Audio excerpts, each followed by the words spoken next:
Hi everyone, welcome back to Viat in English, and today we're going to continue our talks about TOEFL ITP Skill 8. Jadi kemarin kita udah belajar tentang Skill 7. Buat yang belum nonton videonya, bisa langsung aja klik link yang ada di description box.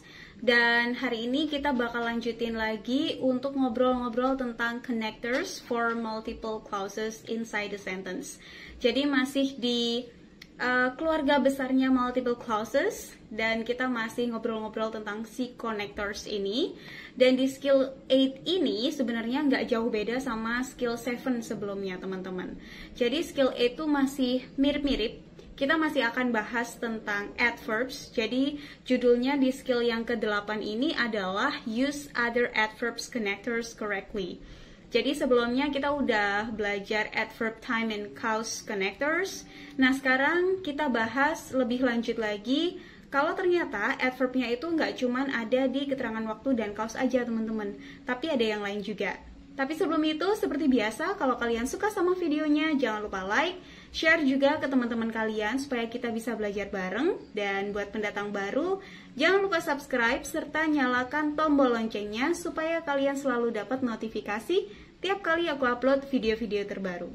So, with no further ado, let's jump to the lesson today. Well, like what I've told you in the beginning of the video, guys, that skill 8 is not so far different with skill 7. Jadi skill 8 ini nggak terlalu berbeda sama skill yang ke-7. Buat teman-teman yang belum nonton, aku sarankan tonton video sebelumnya dulu biar kalian lebih paham lagi di video yang sekarang. So use other adverb connectors correctly. Di sini ada beberapa macam lagi adverbs yang akan kita pelajari. Yang pertama itu ada adverbs tentang conditions. Jadi di mana di sini itu dia berfungsi untuk menerangkan kondisi dari suatu hal. Connectorsnya itu maksudnya menerangkan kondisi dari suatu hal. Contohnya, kalau ada kalimat yang seperti ini. I will leave at 7 a.m. if I'm ready. Nah, jadi aku akan pergi pada pukul 7 pagi kalau aku siap. Nah, jadi di situ ada kondisinya nih. Maksudnya adalah kalau aku siap. Kalau aku belum siap ya berarti aku nggak pergi dulu. Nah, itu yang dimaksud conditions. Okay. Selain if, ada juga banyak macam-macam connectors lain yang bisa kita pakai dalam kalimatnya. Misalnya di sini ada in case, terus ada provided, ada providing, ada unless, dan juga whether. Okay. Next, setelah yang condition, kita punya contrast. Contrast itu berarti ya something contrast, sesuatu hal yang bertentangan gitu ya. Misalnya di sini ada kata although, even though, while, and whereas. Contoh dari kalimatnya misalnya, Bob went to school even though he felt sick. Nah, jadi ini hal yang bertentangan dengan hal pertama. Maksudnya gini, Bob went to school even though he felt sick. Bob tetap pergi ke sekolah meskipun dia sakit. Nah, di sini kan biasanya kalau orang sakit itu sukanya istirahat ya, atau nggak sekolah dulu deh, izin dulu. Tapi si Bob itu dia tetap pergi sekolah meskipun dia dalam kondisi sakit. The next one is manner. Manner di sini cuma ada dua kata, yaitu kata us dan ada kata in that. Nah, manner itu digunakan untuk menyatakan cara dari suatu hal atau sebagaimana hal itu berlangsung. Misalnya, kalau ada kalimat, let me see the example. Okay. So, for instance, there is a sentence, I'm going to write a letter as the way you told me.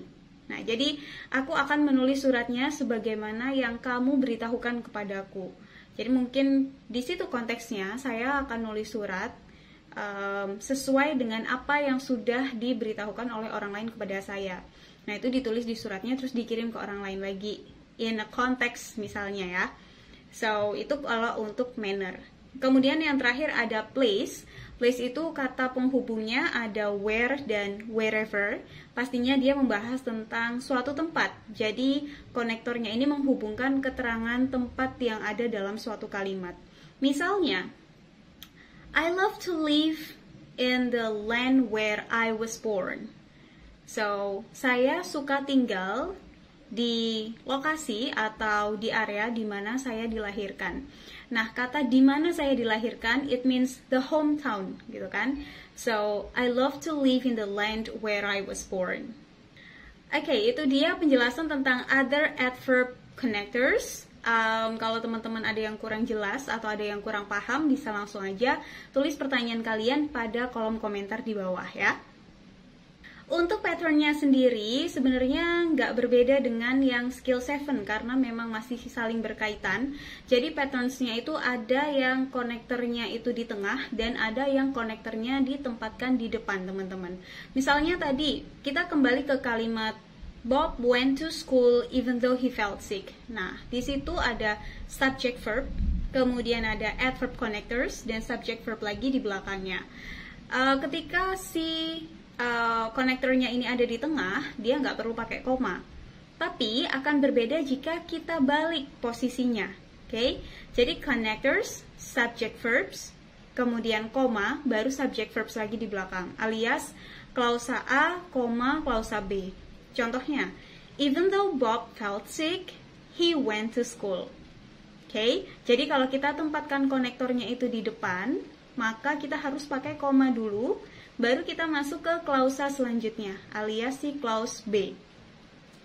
Oke, berdasarkan pada dua pattern sebelumnya ya, ada subject verbs, connector, subject verbs, atau yang kedua ada connector, subject verbs, terus koma, subject verbs lagi. Kita coba untuk mengerjakan satu contoh soal di sini.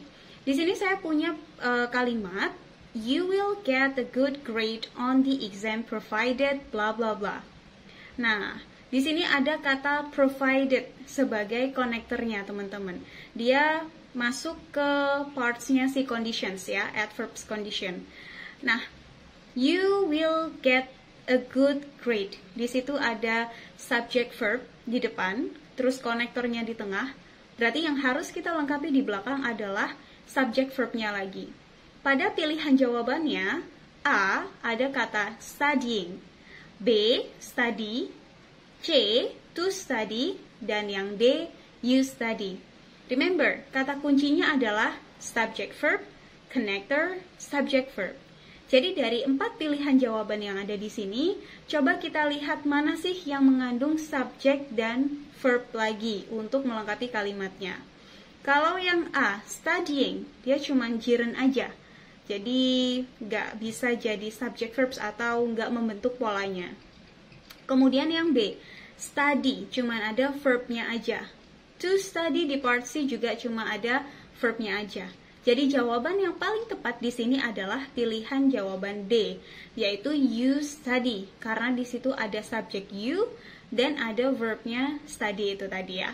So, the full sentence going to be, you will get a good grade on the exam provided you study. Oke, gimana? Sampai sini bisa dipahami? Alright, so itu tadi pembahasan kita tentang skill 8 dalam TOEFL ITP test untuk part structure. Semoga bisa dipahami dengan baik, dan buat teman-teman yang masih ada pertanyaan atau masih agak bingung, langsung aja diskusi di kolom komentar. Langsung komen aja di situ, nanti kita bakal diskusi bareng-bareng. Dan seperti biasa, aku juga bakal nambahin 5 latihan soal lagi. Kalian tinggal tentukan aja correct or incorrect gitu ya. Jadi bukan pilihan ganda yang aku kasih, tapi menentukan apakah kalimat ini udah benar atau belum. Analisisnya kalian bisa berpaku pada pattern yang udah aku kasih tadi. Jadi untuk si partnya multiple clauses and connectors ini ada subject verbs, connectors, subject verbs, atau pola yang kedua connector, subject verbs, koma, subject verbs lagi. Ya. Nah, nanti kalian bisa analisa kalimatnya kira-kira udah tepat atau belum. Seperti biasa, kalau kalimatnya sudah benar, kalian tinggal komen 1 correct atau 1 incorrect. Tulis di kolom komentar, nanti kita koreksi bareng-bareng. Okay, so I guess that's all for today. Thank you so much for watching. Hope you guys like the video. And don't forget, newcomer, please subscribe to support us, so I will be happy to create more videos to you guys. Thank you so much for watching till the very end, and see you in the next video. Hasta la vista!